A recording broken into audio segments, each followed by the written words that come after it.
Chapter 1. The House on Blackwood Lane. When Aryan received news of his grandfather's passing, he felt an eerie mix of sorrow and unease. He hadn't seen his grandfather in years, and now, as the sole heir, he had inherited the old man's house, a mansion tucked away in the silent outskirts of town on Blackwood Lane. The house had always felt different to Aryan, even as a child. He recalled the way shadows seemed to stretch unnaturally across the walls, the odd creaks at night, and the hushed voices that whispered just beyond hearing. Now, standing in front of it after so many years, a sense of foreboding settled over him. But he shrugged it off. Superstitions had no place in his logical mind. He stepped inside, the door creaking open like a sigh. Dust coated the air, and the scent of old wood and decay greeted him. The house was exactly as he remembered, dimly lit, suffocating, and unsettlingly quiet. Then he heard it, a faint whisper, so soft it could have been a trick of the wind. "Welcome back, Aryan." He froze. The voice was not his own. Chapter 2. The Unseen Watcher. Brushing off the chill that ran down his spine, Aryan decided to explore. The house had been locked up for years, and he needed to assess what needed fixing before selling it. As he moved through the dimly lit halls, he felt something strange, like eyes on him, though he was alone. The whispers grew more frequent over the next few days. They came from the walls, the ceiling, even from the mirror in his grandfather's study. He would hear them in the dead of night, slithering into his ears just as sleep was about to claim him. "Leave, while you can." He dismissed it as an overactive imagination, until he saw the shadow. One evening, while reading through his grandfather's old journals, something flickered at the corner of his vision. A shape. A tall, distorted shadow standing just outside the study's doorway. Aryan snapped his head up, but it was gone. His pulse quickened. Had he imagined it? He shook his head and turned back to the journal. His grandfather's last entry caught his attention.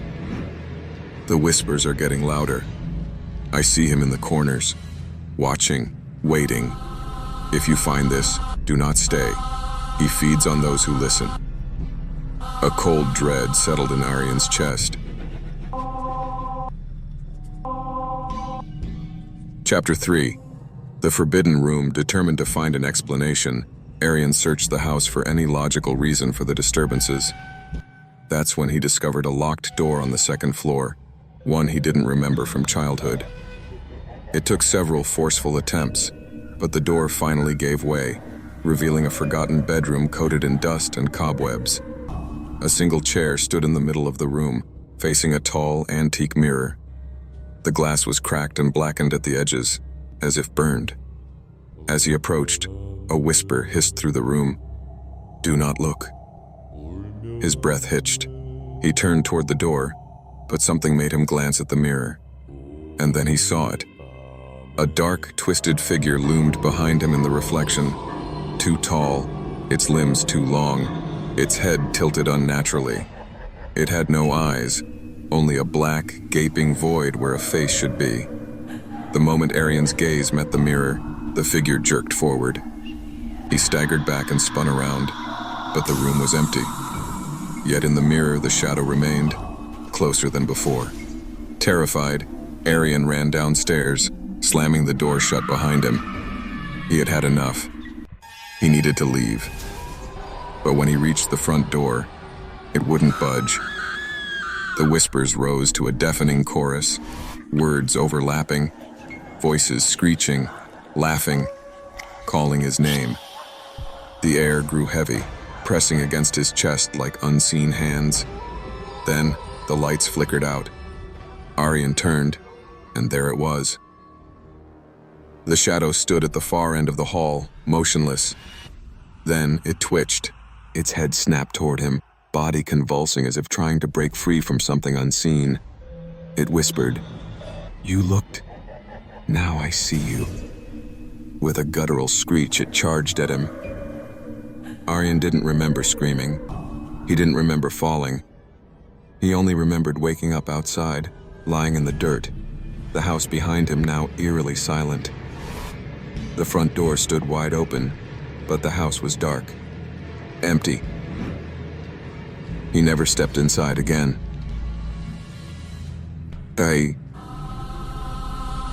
Epilogue. The next heir.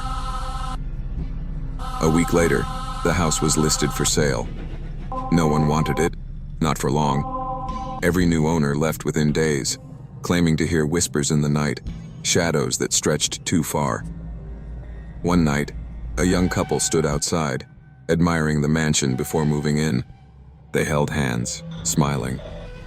From the darkened window above, a tall, distorted figure watched and whispered, "Welcome home."